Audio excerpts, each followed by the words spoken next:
The groom of the stool was the most intimate of an English monarch's courtiers, responsible for assisting the king in the performance of the bodily functions of excretion and ablution. The physical intimacy of the role naturally led to him becoming a man in whom much confidence was placed by his royal master and with whom many royal secrets were shared as a matter of course. This secret information, whilst it would never have been revealed, to the discredit of his honor, in turn led to him becoming feared and respected and therefore powerful within the royal court in his own right. The office developed gradually over decades and centuries into one of administration of the royal finances, and under Henry VII, the groom of the stool became a powerful official involved in setting national fiscal policy under the chamber system. History. Origins. The groom of the stool was, in the earliest times, a male servant in the household of an English monarch who was responsible for assisting the king in the performance of the bodily functions of excretion and ablution, whilst maintaining an aura of royal decorum over the proceedings. The appellation groom of the close stool derived from stool, the item of furniture now called a commode used in the performance of the function, and close because it was used in a closed and private room. It also appears as Groom of the stool, as the word groom comes from the Old Low Franconian word grom.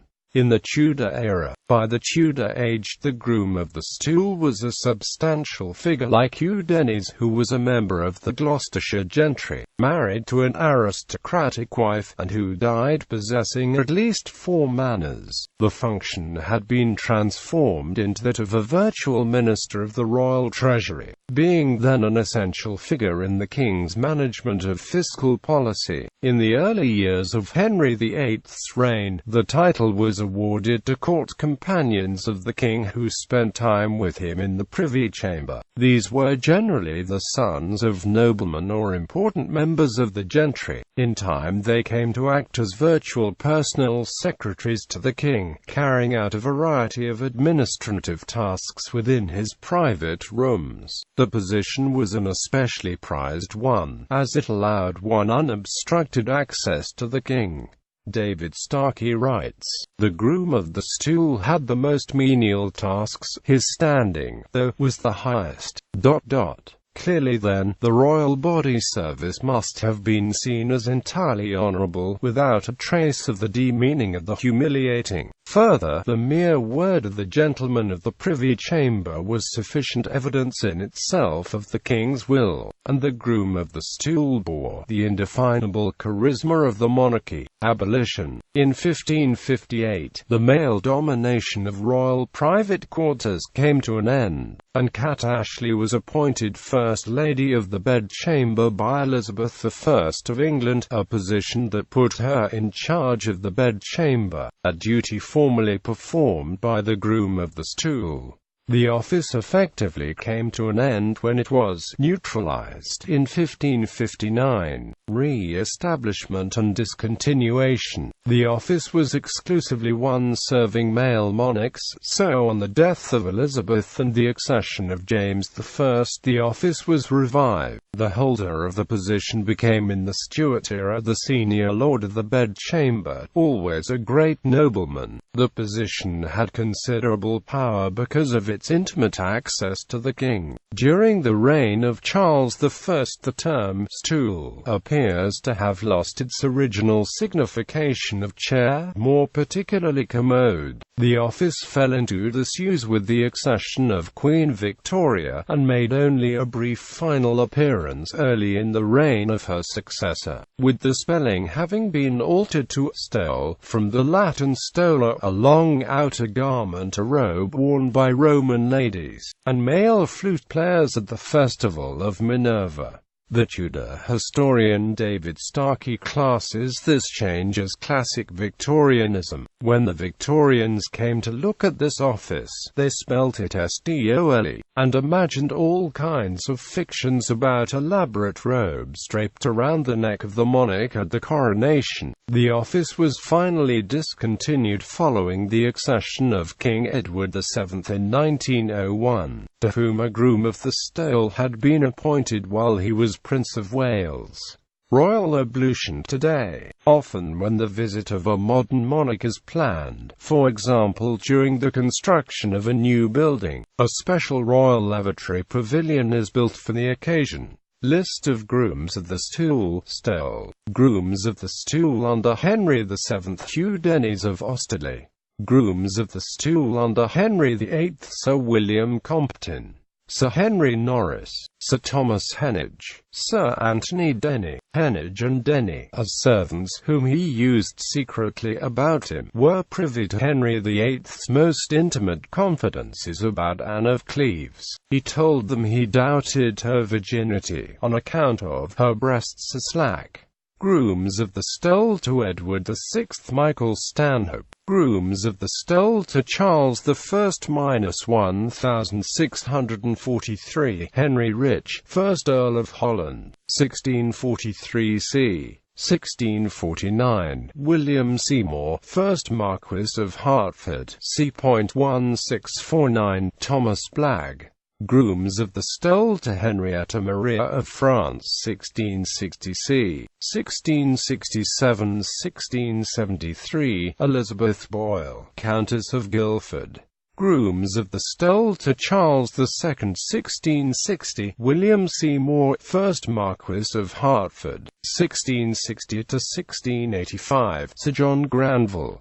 Grooms of the Stool to James II, 1685–1688. Henry Mordaunt, 2nd Earl of Peterborough. Grooms of the Stool to William III, 1689–1700. William Bentinck, 1st Earl of Portland, 1700–1702. Henry Sidney, 1st Earl of Romney. Grooms of the Stool to Queen Anne, 1702–1711. Sarah Churchill, Countess of Marlborough, 1711–1714. Elizabeth Seymour, Duchess of Somerset. Grooms of the Stool to Prince George, 1683–1685. John Berkeley, 3rd Baron Berkeley of Stratton, 1685–1687. Robert Lecky, 3rd Earl of Scarsdale, 1697–1708. John West, 6th Baron de la Warr.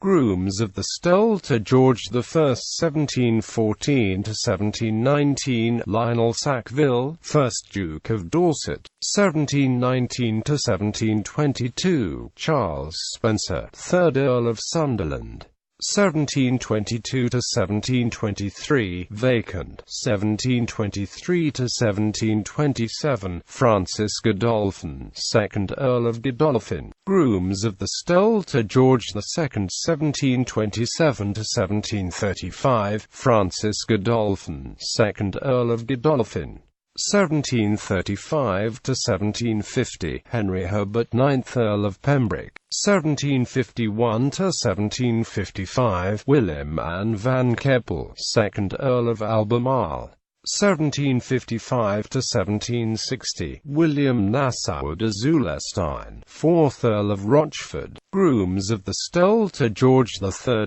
1760–1761. John Stuart, 3rd Earl of Bute, 1761–1770. Francis Hastings, 10th Earl of Huntingdon, 1770–1775. George Harvey, 2nd Earl of Bristol, 1775. Thomas Thynne, 3rd Viscount Weymouth, 1775–1782. John Ashburnham, 2nd Earl of Ashburnham, 1782–1796. Thomas Thynne, 3rd Viscount Weymouth, 1796 to 1804, John Kerr, 3rd Duke of Roxburgh, 1804 to 1812, George Finch, 9th Earl of Winchelsea, 1812 to 1820, Charles Paulet, 13th Marquess of Winchester. Grooms of the Stool to George IV, 1820 to 1830, Charles Paulet, 13th Marquess of Winchester. Grooms of the Stool to William IV, 1830 to 1837, Charles Paulet, 13th Marquess of Winchester. Grooms of the Stool to Prince Albert, 1840 to 1841, Lord Robert Grosvenor, 1841 to 1846, Brownlow Cecil, 2nd Marquess of Exeter, 1846 to 1859, James Hamilton, 1st Duke of Abercorn, 1859 to 1861, Denise Roybal, 5th Earl Spencer. Grooms of the Stool to Albert Edward, Prince of Wales, 1862 to 1866, John Spencer, 5th Earl Spencer, 1866 to 1877, Denise Lewis, 3rd Earl of Dokie, 1877 to 1883, Sir William Knollys, 1883 to 1901, James Hamilton, 2nd Duke of Abercorn.